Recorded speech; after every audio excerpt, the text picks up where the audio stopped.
A crop of the new poster for Halloween. Michael's new mask has seen better days.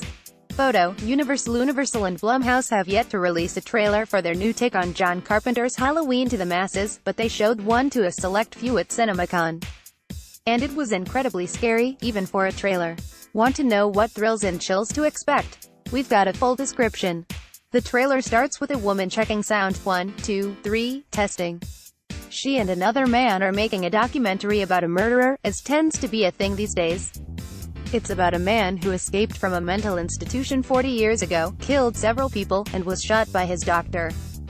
As this is being explained, we see the crew setting up, looking at some documents and listening to audio explaining a horrific situation from 1978.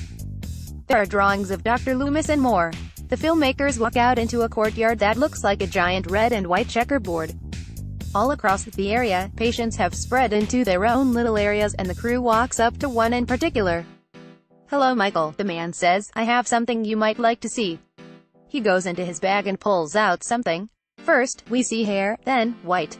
Yes, this is his mask. As it's being revealed, the other patients are getting agitated, making noise, screaming. One person is chained up and banging the chain down over and over again, and the tension gets incredibly high.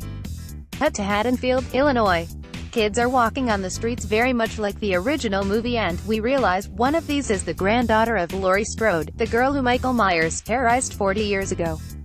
The girl explains that her grandmother has long been traumatized by the incident and that, despite rumors, Michael is not her brother.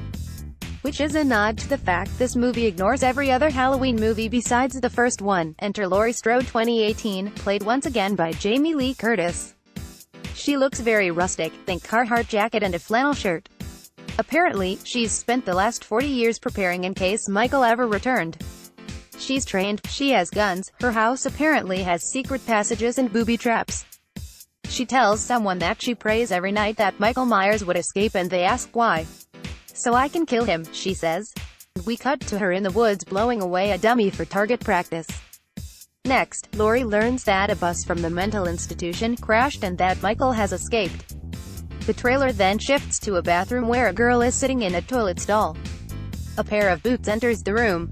She explains that the stall is occupied. We see that, in another room, a man in a garage has been killed. Back in the bathroom, a closed fist goes over the top of the stall and drops something onto the girl.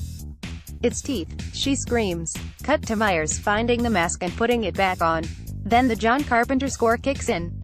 This publicity shot for the new Halloween is cool but not an accurate representation how either character looks in the movie. Photo, Universal. Michael has made his way back to Haddonfield.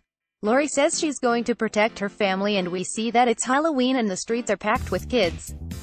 Then, she sees him in an upstairs window. Laurie takes aim and fires. But she hit a mirror. A long montage now of knives, guns, general horror stuff. People running, people screaming. One of the shots is someone sitting down in a sheet with the eyes cut out like a ghost, much like the original movie. Finally, Laurie is creeping around, obviously looking for someone, and screams, "Michael!" The trailer ends in the room of a young boy.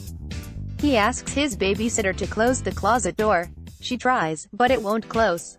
She tries again, and again. Finally, she opens the door to see what's blocking it, and, yep, it's Michael Myers. He grabs her and the trailer ends.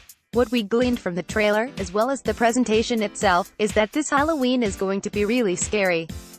It uses modern tropes, like the true crime documentary, to tell a modern story of a woman who has been scared for 40 years. A woman who had the worst night ever and since then has been dreading, but preparing, for it to happen again. And it does. Halloween, directed by David Gordon Green, opens October